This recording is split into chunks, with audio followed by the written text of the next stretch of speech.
Hello friends, welcome to my YouTube channel. दोस्तों, आज इस कार को 10 दिन हो चुके हैं, तो चलिए हम इसकी 10 दिनों बाद इसकी स्पीड टेस्ट करते हैं। दोस्तों, मैं बता दूं कि इसमें मैंने कोई भी सेल या बैटरी चेंज नहीं की है।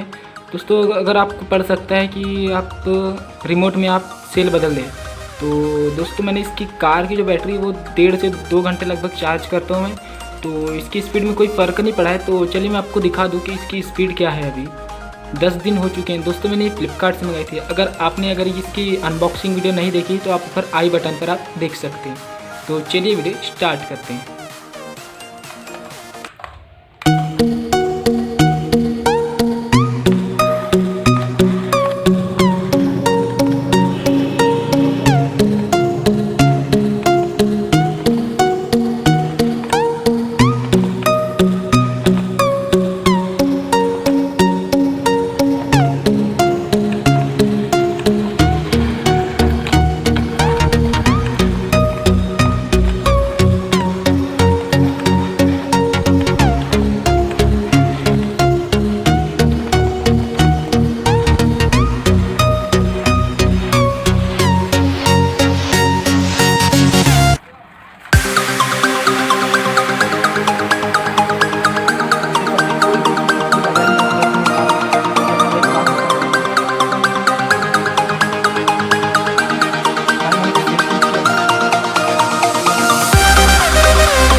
तो फ्रेंड्स, आपने देखा 10 दिनों बाद भी ये कार वैसे ही काम कर रही है जैसे हमने लाए थे, ऑनलाइन मंगाया था फ्लिपकार्ट से, उसी टाइप से ये काम कर रही है। तो दोस्तों, इसमें कोई भी आपको फ़र्क देखने नहीं मिलेगा।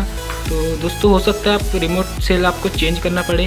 बाकी कार का जो बैटरी है उसे वो चार्जेबल है, उसे 1.5 से 2 घंटे तक मैं चार्ज करता हूँ, तो बहुत ही अच्छा रिस्पॉन्स देती है, कोई स्पीड में कमी नहीं है। दोस्तों, अगर ये वीडियो पसंद आया तो लाइक कीजिए, शेयर कीजिए एंड मेरे चैनल को सब्सक्राइब कीजिए। तो मिलते हैं अगले वीडियो में।